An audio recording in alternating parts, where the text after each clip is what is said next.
অসম বিশ্ববিদ্যালয়ত অধ্যয়ন কৰি থকা অসমীয়া ছাত্ৰ সমাজক এক প্ৰকাৰৰ ভাবুকি প্ৰদান কৰিছিলে বিজেপিৰ নেতা প্ৰদীপ দত্ত ৰায়ে এক প্ৰকাৰৰ সকিয়নি প্ৰদান কৰি কৈছিলে যে অসমীয়া ছাত্ৰসকলে শিলচৰত থকা অসম বিশ্ববিদ্যালয়ত অধ্যয়ন কৰিব নোৱাৰিব আৰু ইয়াক লৈ কৃষক নেতা অখিল গগৈৰ তৰফৰ পৰা প্ৰতিক্ৰিয়া আহি পৰিছে। অখিল গগৈয়ে কৈছে যদিহে অসম বিশ্ববিদ্যালয়ত থকা কোনো এগৰাকী অসমীয়া ভাষী ছাত্ৰ ছাত্ৰীৰ কোনো ক্ষতি হয় তেতিয়াহলে বিজেপিৰ নেতৃত্বই যিকোনো পৰিস্থিতিৰ বাবে সাজু থাকিবলৈ আহ্বান জনাইছে। অখিল গগৈ মন্তব্য আহি পৰিছে, এই মন্তব্য দেখুৱাই লৈছো।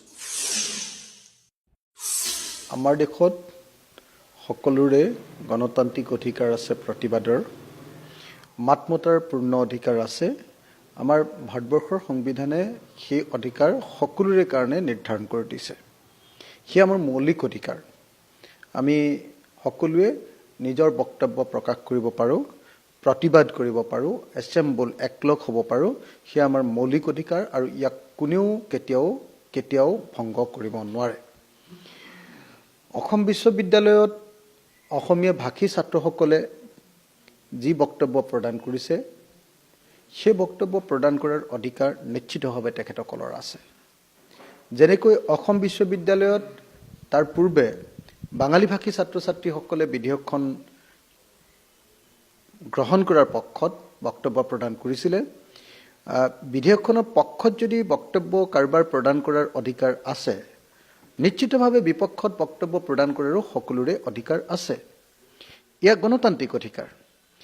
কিন্তু আজি প্ৰদীপ দত্ত ৰয় ডাঙৰীয়াই তেখেতে জাত্যাভিমানত পৰি যিধৰণে তাত সংখ্যালঘুষ্ঠ অসমীয়া ভাষী ছাত্ৰৰ ওপৰত দাদাগিৰি দেখুৱাইছে, ভয় দেখুৱাইছে, এইটো ডেফিনেটলি এটা বেয়া কথা কৈছে। আৰু যদি ডেফিনেটলি আমি এইটো কথা কৈ দিওঁ যে যদিহে প্ৰদীপ দত্তৰে বা অন্য কোনোবাই অসম বিশ্ববিদ্যালয়ত যদি অসমীয়া ভাষী ছাত্ৰৰ ওপৰত এনেকুৱা বক্তব্য আগবঢ়ায়, তেতিয়াহ'লে ব্ৰহ্মপুত্ৰ উপত্যকাটোতো নিশ্চিতভাৱে কোনোবাই তেতিয়াহ'লে বাঙালী ভাষীয়ে যদি প্ৰতিবাদ কৰে তাৰ বিৰুদ্ধে বক্তব্য আগবঢ়াব। মানে পৃথিৱীৰ কোনেনো এনেকুৱা ধৰণৰ নিয়ম উলিয়াব পাৰিব যে অসমতে অসমীয়া ভাষী ল'ৰা ছোৱালীক নামভৰ্তি কৰিব নিদিব?